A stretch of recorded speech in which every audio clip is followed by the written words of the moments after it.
Hello and welcome to Called to Homeschool, episode number 269, Marriage Advice. Well, today is a very exciting day at the Thomas household because my son is getting married. He is the first of my kids to get married, and I am absolutely thrilled. Couldn't be more delighted with the lovely young woman that he is marrying. Also, on a side note, I cannot tell you how thankful and grateful I am with all the extra time I got with him from homeschooling. We started homeschooling when he was kindergarten age, so it was probably 5 years old, and just all the extra time I got with him because of homeschooling. So I wouldn't trade that time for anything because adulthood comes way too stinking fast. Also, next week is my 24th wedding anniversary. And so I thought it would be fun to do a full episode on marriage. At at one time, I actually wanted to include more marriage tip and advice into my coaching, but I knew parenting was where I was supposed to be. And so it's something that I still feel very passionate about, of helping you build your relationship with your spouse, just like I want you to build a relationship with your kids, because friends, homeschooling is a part time job, meaning that eventually your babies do grow up, as four of mine have done, despite my best efforts to keep them home. No, but for reals, but four of mine have grown up. They're adults. They're moving out. They getting married, creating families of their own, going after their own dreams. And so even though I still have three kids at home, two of them are teens and are out doing different things. And sometimes, oh, and a lot of the kids will take our bonus baby with him. And so my husband and I are finding ourselves alone more and more together without our kids. So different. Just remembering that this relationship with your spouse, how important it is, that yes, the relationship with your children is important, but the relationship with your spouse needs to be continue to be strengthened as you are homeschooling, because eventually you are going to be just them, you and your husband. And I hope you like the person that you married and still know who that person is, and not just that we're living two completely separate, different lives. Like I homeschool, I run the house, you provide the money, and we don't really even talk to each other. We don't do anything like that. So I really wanted to do an episode today about homeschooling. I'm sorry, homeschooling, about marriage, of just some tips of things you can do. So my husband and I, like I said, got married 24 years ago on the 15th. And I was very young, at the ripe old age of 19, and my husband was 23 years old. Um, we have no regrets of getting married young. We love that we got married young. It was the right age for us. And we told all of our kids there is no right age to get married. Some people wish they wouldn't have got married young. Some people wish they would have got married young. Some people love that they waited. Some people wish they wouldn't have waited. There's only the right age for you and the person you're marrying. So there is no right age. I always like to remind my kids that it's just the right age for you. When we got married, bless my husband's heart, I was such a hot mess. I had no idea of how to have an appropriate relationship, how to be a good wife, to be kind, any of those things. Within the first 5 months of being married, that's when I had my serious suicide attempts. I was hospitalized twice for those. Let's be completely honest. I was a very angry and very mean wife. And to my husband's ever loving credit, he stayed. I've asked him so many times, like, why in those first few months I wasn't pregnant, we didn't have any babies, and he's just so sweet and just like, I always knew who you were. I always saw, I always knew the woman you were, and you just needed to heal, and that I knew that this wasn't who you really were. So he's the sweetest. He'll always be my favorite. And throughout the years, our marriage has slowly just gotten better. It was obviously very rough in those first years when I was dealing with past trauma and trying to healing from that and trying to figure things out.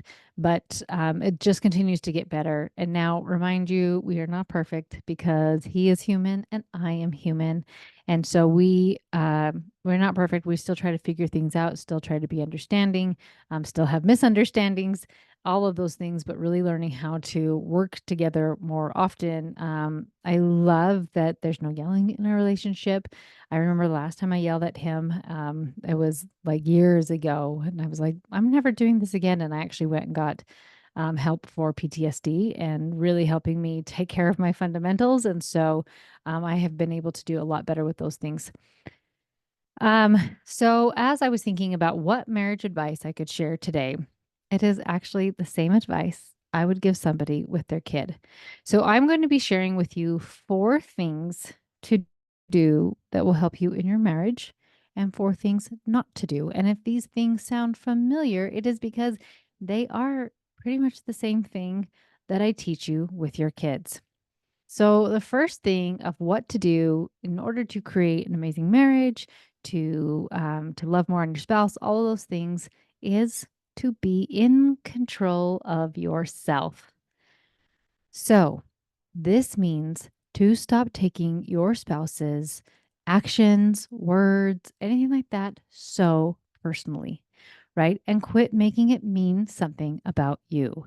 Your spouse leaving shoes leaving shoes by the door, making a mess, whatever it is that they do that you're like, this is so annoying, and you have to get mad at them and you're so angry, right? You need to be in control of yourself. It is not anybody else's job to make you happy, to make you feel any certain way. It is your job. The second thing is to love your husband, look for the good, and tell him. Friends, husbands need to be appreciated too. Just like you want to be appreciated, husbands also want to be appreciated. So you can see when a husband goes to work and he comes home, and if he were greeted with, "Why didn't you do this? I asked you to do this, and why didn't you do this?" That he's probably shut down, doesn't really want to connect with you, doesn't really want to talk to you because what am I going to get in trouble for? Just like a kid would. But if he comes home and you're like, "Oh, I missed you today. You are the best that you go and work for our family, and you're such an amazing provider. And I just appreciate you so much." And then look around for the things that they do. Like, "Oh, thank you for washing your own dishes and putting them away. You're just so helpful with me. Thanks for playing with the kids while I took a nap and you went on a nice walk with them so I could just sleep. You're so thoughtful to me. I know you have long days too, and you still make sure that I'm okay. Thank you for whatever. I notice this about you. I notice you're so patient with people. I see that you are so exhausted and you are still hanging out with the family. I just love you. I appreciate you." This does so much good to just point out the good things about them.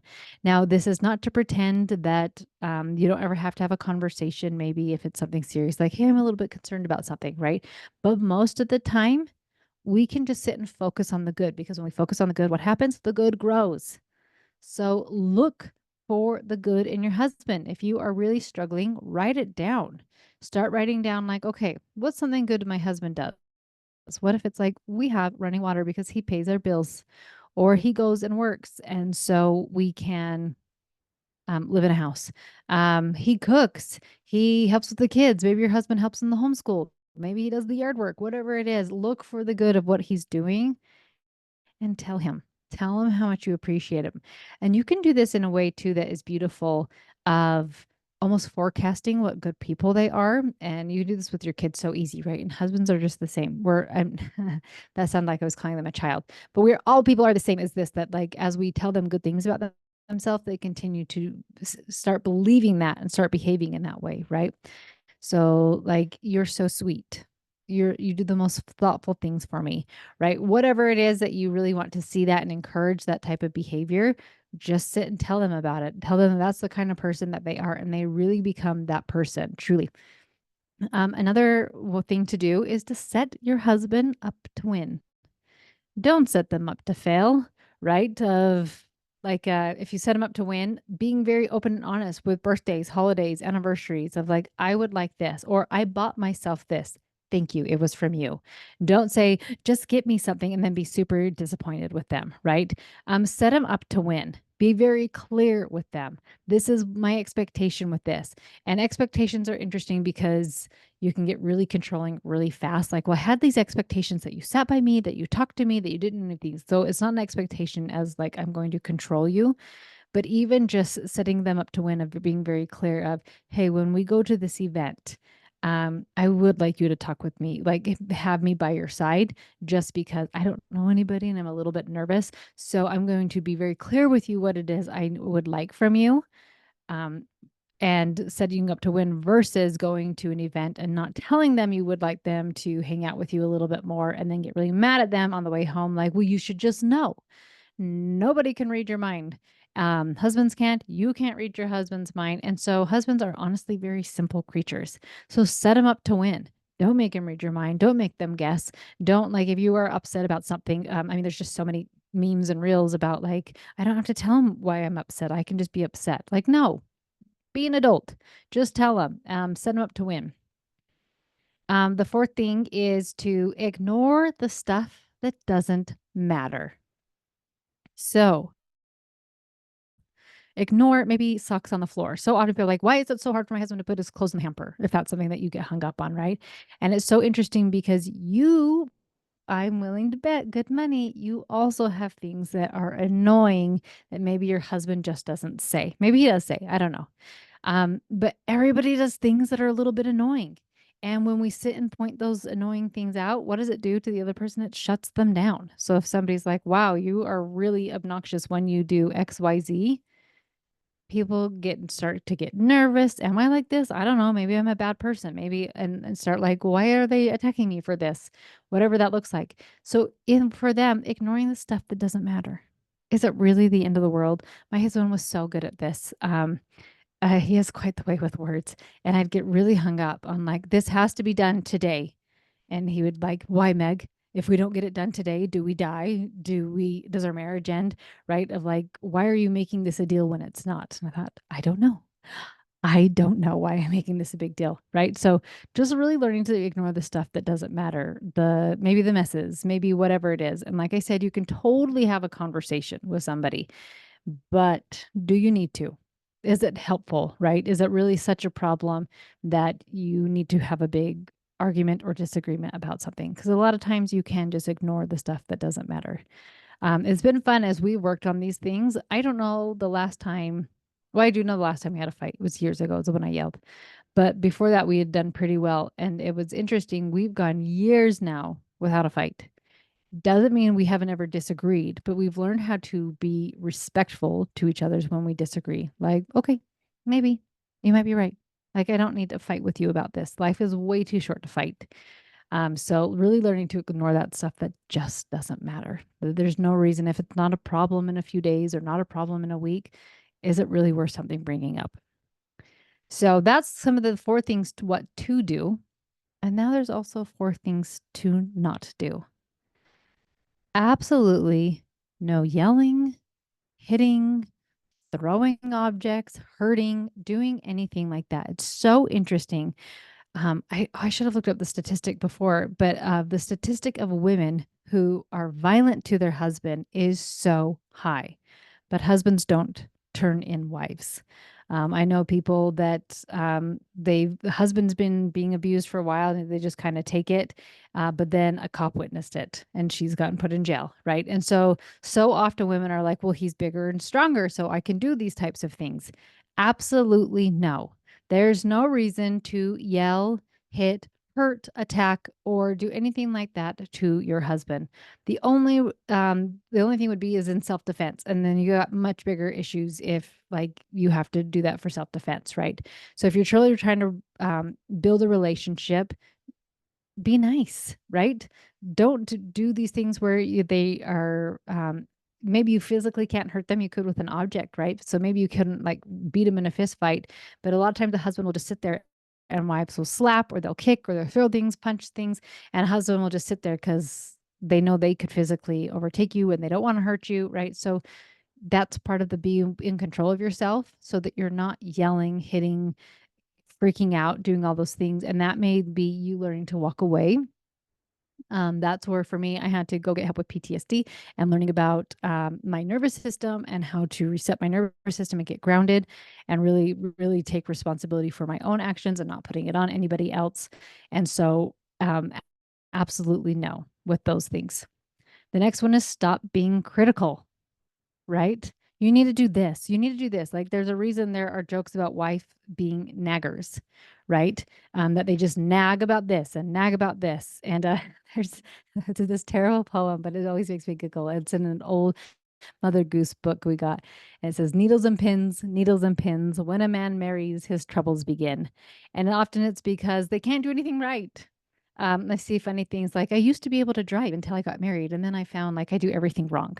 I used to be able to take care of myself pretty well until I got married. And now apparently I don't do anything right. Right. There's a reason for jokes like that. And it's because women can get so critical with their husbands. You don't do anything right. You're so dumb with this. You're so terrible with this. Stop doing it.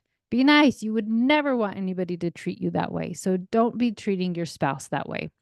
It's interesting because sometimes women are yelling, hitting, being really critical, and then their husbands are distant or they don't really want to help. And it's like, see, he never does anything. It's like, well, because you're kind of scary. Why would he want to? Right. So, really looking at not being so critical. This one I kind of mentioned earlier too, but don't take their actions personally. And that's part of being in control of yourself. But if they want to go with their friends, they want to go golfing, they want to try to watch a sports thing, they play video games, whatever it is, you don't need to take it so personally. Once again, it doesn't mean that you can't have a conversation if you're like, hey, I'm a little bit concerned. You've been going golfing every weekend, and I don't know that that's working. Maybe we can work out a balance. Like you can totally have a conversation. But remember, it's always about like when people have an action, it's about what they are making something mean. So if your husband is checking out every single night on video games, it's not about you. It's about something that he is going through. And I think a more loving action would be is to get curious. I notice you are playing video games every night and you're staying up pretty late. Are you okay? Is there anything like you need to talk about, right? And then maybe you will get a conversation of like, I'm so stressed out of my mind, and this is like the only thing that is calming me down. Once again, you can always have a conversation, but just remember, their actions are about what they are going through and what they are making it mean. It is not a direct attack against you. Um, okay, and then the fourth one is stop trying to make them be something they are not, right? And so this is trying to like looking at what we would say like Instagram perfect husbands. Social media sometimes makes things look like somebody's like husband's like, here's all the money you want and you don't have to lift a finger. And I have a maid and a cook or all the things like I want him to sweep me off my feet and I want him to just to dote on me all the time. And when we do that, we don't look at all the good that they do. So if you have a really handy husband, maybe he's not buying you flowers all the time, but he's fixing everything around the house for you. Maybe you have the opposite, like he doesn't fix things around the house, but he's like, but I'll hire you somebody who will because I don't and I don't have the time or I just don't like it. When you are trying to make them be somebody else, it's so interesting because you're sending signals to that person like, I don't love you the way you are. I'd love you if you were like this. And it really just shuts people down. Or people will try to do that, but it's a moving target. And you will forever being like, well, now if you'll just do this, now if you'll just do this, and then I'll be happy with our marriage. Then I'll like you. And it's a moving target and it gets really old for on both parties. Right. And so by doing these things, it doesn't mean that your spouse is all of a sudden going to be the most perfect human on this planet. They will still be a human. They will still make mistakes. But it helps when we really love somebody at this level. I've seen this so often with children, and I see it all the time with spouses, that when we really focus on loving them, being in control of ourselves, telling them how they're awesome, setting them up to win, ignoring stuff that doesn't matter, stop with being negative and critical, that love helps that person to become the best version of themselves. That allows that space for them to feel safe, to really be open and vulnerable with who they are. So, wherever you are in your marriage, in your relationship, anything you have going on, try one of these things. Maybe it's one of the simple ones, right? Where it's like, okay, I can be in control of myself. Which also actually you're like, no, Meg, that's so hard because that means I can't yell or be critical. So pick something on here that feels really easy to you. Like maybe I can compliment my husband. Maybe I can tell him something was good. When he comes home at night, do I light up? I love thinking of that. This is so funny. I make so many comparisons to animals, but like training a child like training a dog. But think about when people come home and a dog is so excited to see them. Are you that excited to see your husband? Like, I am so excited to see you. And you light up when you see them. And like, yes, there are issues. And yes, we need to figure things out.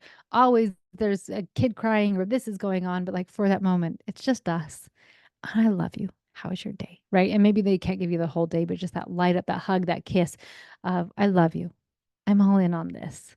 Right. So wherever you are in your marriage, try maybe some of these things, one or a few of these things, and just watch, just remember that homeschooling doesn't last forever. And eventually it will just be you and your spouse. And to continue to work on that relationship with your spouse so that one day when the kids have left, that there is something there that you guys can continue to be happy, to be thriving, and that you guys continue to have an amazing life.